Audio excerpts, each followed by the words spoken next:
so much for checking out my YouTube channel. I talk about all things real estate, finance, travel, and anything that falls into my general interests. So today I'm going to be talking about things I did when I bought my first property.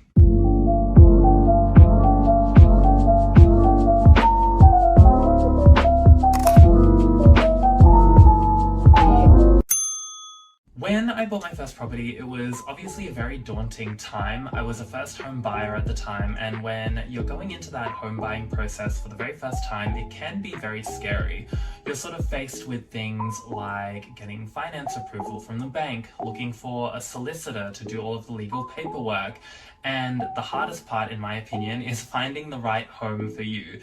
And you kind of have to figure out why you're buying the property as well. So are you looking at buying it to live in for the rest of your life, or are you going to buy it as an investment property down the track? So there are a lot of things that you have to consider, and I'll be talking about what I did to help me with the buying process, and hopefully might be able to help you as well. So before we get into it, I just want to make a quick disclaimer that none of this is financial advice, and if you are looking at buying your first property, I highly recommend seeking out your own professional financial advice. So my very first property purchase was a one-bedroom apartment in a very nice leafy suburb. It was a entry-level home, but I did enjoy it, and I put a lot of love and care in terms of renovating it and making it my own, and it was such a fun, amazing experience, especially when you move into your own space. I'll put in some additional clips of the property right now.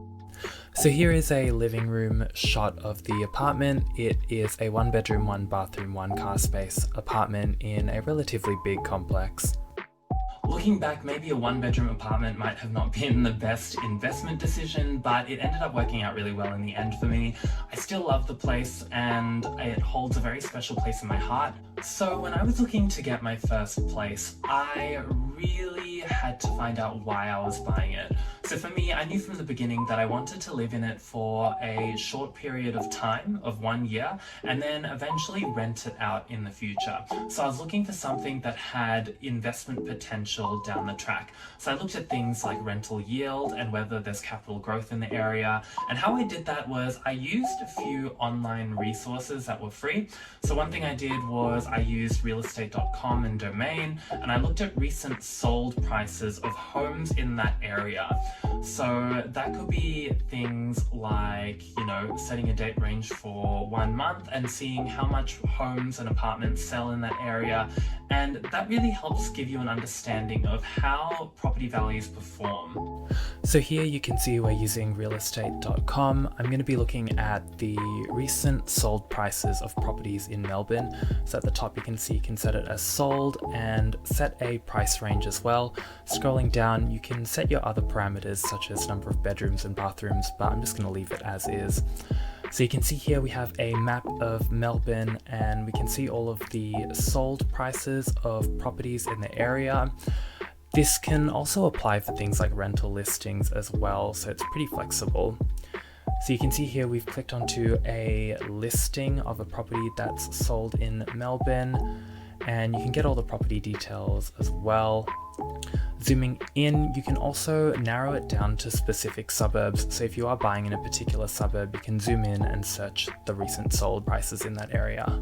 The next thing I did when I was looking at buying my first place was I made a pros and cons list. So I wrote down all the things I really wanted in a home. So things like a nice view or a functional kitchen, things like that. And I also made a list of things that are absolutely non-negotiables for me. So for example, if the property was south facing. So in my area, a lot of north facing properties hold a lot of value because that's when you get the most sunlight throughout the day. So I made sure that the way that the property was facing was like a priority for me. So when you're looking at buying your first property, I highly recommend doing that pros and cons list as well, just to make sure that you know what you want and you know the things that you absolutely do not want. The next thing I did was I sought out the advice of a professional building and pest inspector.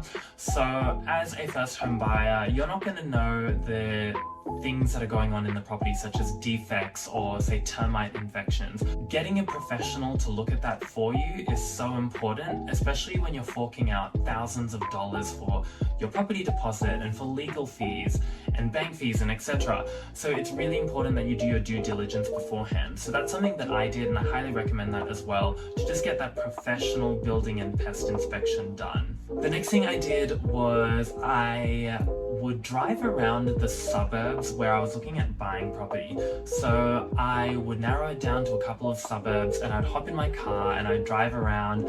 I'd get out, I'd walk around as well, and I'd have a look and explore for things like shops in the area or a mall or schools or anything like that, just to get an idea of the demographic of the suburb and whether it will be enticing for a renter down the track, especially since I was looking for a property as an investment as well. The last thing I did was I really just trusted my gut. I purchased the property based on what I wanted and my pros and cons list and what I had researched online. I found that it was really helpful to just cut out all the noise and ignore, you know, what friends were saying and sort of what the noise around me was telling me, I guess. I think a really important lesson I learned in this as well was that I had friends that told me not to buy a property in a certain area, or not to buy this, or not to do that. And a lot of the time it's information that they're giving me, and I get that they mean well, but it might not be the best financial advice for you. So obviously trust the people that are professionals in the field that have done this before, rather than people who might just be basing it off of media noise or things that they've heard from other people from word of mouth. Eventually, when I bought my property, I remembered moving into it, and you know, it's a one-bedroom apartment. It had all the features I wanted, so things like high ceilings. It was, I believe, a 3-meter high ceiling, which I really appreciated. It had floor-to-ceiling glass windows in the living room. It had a very ample bedroom, and the bathroom as well included lots of storage, and there was a study area as well. So ultimately, for a one-bedroom apartment, I was quite content, and I paid quite a decent price as well, especially looking back now and considering how much property prices have gone up in Australia. I feel like I was very lucky in that sense. So yeah, that is my first property purchase. I've obviously bought and sold property since then, and this property I have sold as well. It performed really well for me, and it fit everything that I wanted it to do. So I lived in it for a year, and I loved every moment of it. I had friends over, I had dinner parties, birthdays, Lunar New Year, Christmas, and it did everything I wanted it to do. I think eventually it just got to a point where I really took my real estate investing quite seriously, and it just got to a point where it didn't fit the purpose that I wanted it to do in my portfolio. So, you know, I think while I love it and it held a lot of sentimental value for me, I felt like at that time I was ready to let it go. Anyway, I hope you enjoyed this video, and I hope you learned something from it. If you enjoy this sort of content or want to see more videos about things like lifestyle, travel, or fashion, definitely check out my other YouTube videos and hit subscribe. I'm also on other social media platforms as well, such as Instagram and TikTok, so I'd love to see you there. Anyway, I hope you enjoyed this video, and I hope to see you next time. Bye!